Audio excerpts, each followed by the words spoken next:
No, you can do it with a...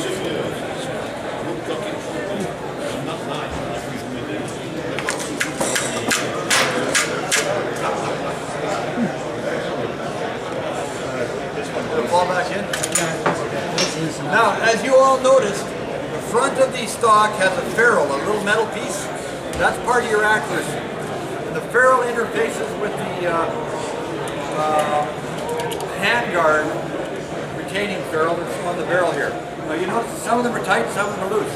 We're going to interface with that because that's part of your accuracy. And that's perfect. Okay, excellent. And the other part of this is that the ferrule has that lip there and it's curved. So what happens is you've got a curved ferrule and a curved handguard, and they sit there like this. And a little bit of grease in there, and every shot they wiggle and come back to the same place. If it's not greased, it can stick off to the side, like so, or like so, and then your gun will now sling to a different position because the ferrule's putting different pressure on it than it did the last shot. That's why you always move that grease from the inside of the ferrule there and the outside of your handguard there. And that interface is basically like a V-block, and it rotates and wiggles and comes back to the same spot every time, in theory. That is also why a tight section in there is a happy thing. Tightness counts for this, and that's perfect, because then it's now immobile, right? And it comes back to the same spot. That's what they call unitizing your gas assembly. I don't particularly believe in unitizing your gas assembly, because I have never actually demonstrated any difference in accuracy. But I will show you how to tighten your gas assembly without buying all those expensive shims that people want to sell $20 a set. Okay, so we've all got our M14 actions out. Square guide, when you push that in on his gun and push that in on your gun, the spring's wobbling like this and wandering around. This is consistent. Consistency is a boon to accuracy. Yeah. So look at your springs, make sure there's no massive kinks in them. Take a look at how long they are. Well, there's something wrong with this picture, isn't there? He has a Wolf, if I'm not mistaken, aftermarket extra strength spring. Am I right? It came with this gun, I'm not sure the make and model. Okay, so this gun has been shot more than that gun. Right? So there's a certain dimension in there where the spring works the best. Again, it's balancing off against the gas pressure. So we balance the gas pressure coming out of the gas system with the spring pressure coming out of the spring, and hopefully the gun then reciprocates correctly. Then there's op rod buying. So now we have the op rods available to be taken out. Flip your gun back over to this side like this, and everybody move the op rod back to the op rod disconnect notch and move it up slightly. You feel it? It's just okay. This part here should be right underneath the sight, and it's just like that. Yeah. And it rotates to the bottom, and away it goes. You got to come back just a bit. Okay. So the length of this part of your op rod and the length of the receiver to here is balanced perfectly, so that it'll only come out when it's back. It can't come out when it's here. That's a hell of a good theory, okay? This tab reciprocates back and forth in a slot in your receiver here. And this dimension is critical to the reliability of the functioning of your gun. If it's too tight, your op rod won't sling back and forth under no tension. And if it's too loose, you can actually wander out of the slot. So this part here can wear down, and on any USGI slide that you see that's op rod that you see it's used, it's probably rounded and very thin. So people weld them back up and recut them and reharden them.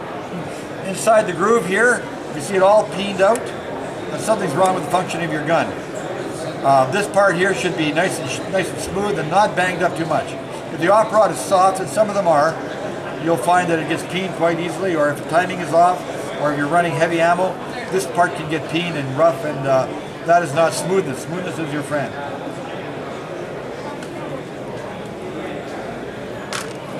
Okay, now the bolt. The bolt has a roller on it, and if you haven't taken the bolt out before, it's like a Chinese puzzle, especially if you have a scope and a mount. We've all got our bolts out, and we've all got the op rods out, so the gun is basically field stripped at this point. This gun is now field stripped and ready for detailed cleaning. The two things we're going to clean on this gun that matter are the chamber and the gas assembly. So with this brush and one patch on the brush,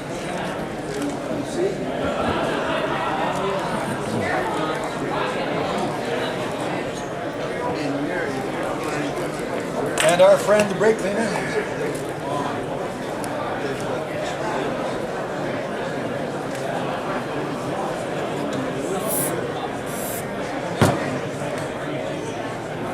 Take the brush and we run it into the gas assembly. I'm going to move your, there.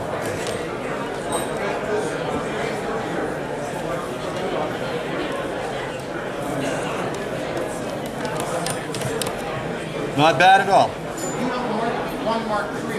You got more transfer off my dirty brush than you do of your gas assembly, okay?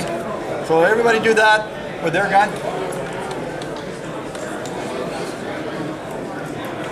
Now, there is a theory that when you do this, it should be done this way. So the brake cleaner doesn't get into the bore. There's also a theory that when you clean your bore, it should be done this way. So the cleaning fluid and oils don't go into the gas assembly. There's also a theory that the last thing you do after you clean the bore is clean the gas assembly to take any oil out that's dripped in through the hole. Those are theories and they all work, and you know, you can be as retentive as you want.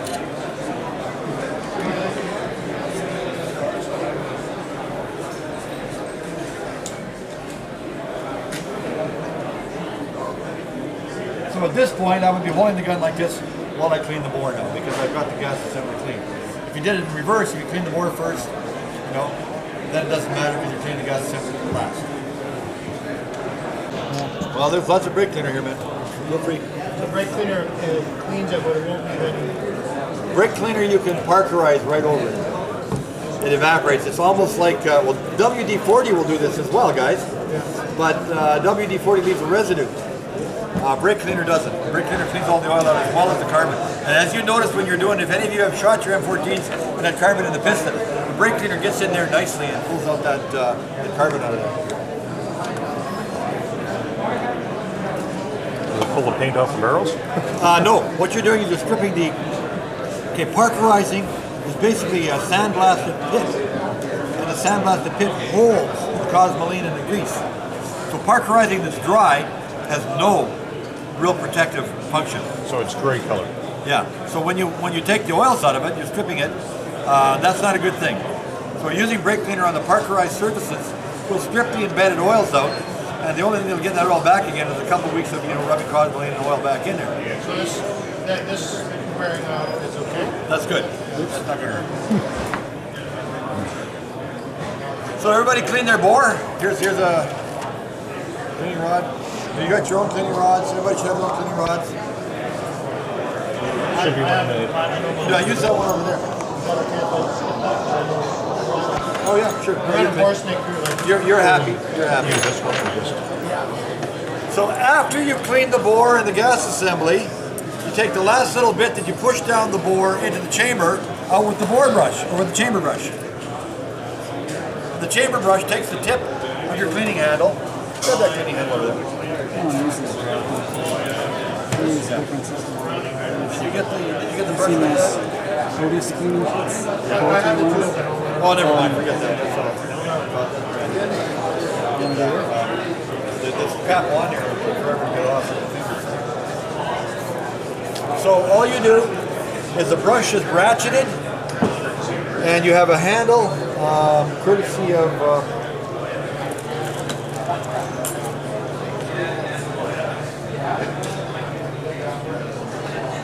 So we've now created a chamber brush that can be put into the receiver and rotated. A little bit of pressure, a little bit of relaxer pressure, and that rotates it, and the chamber gets clean. Then you take it out.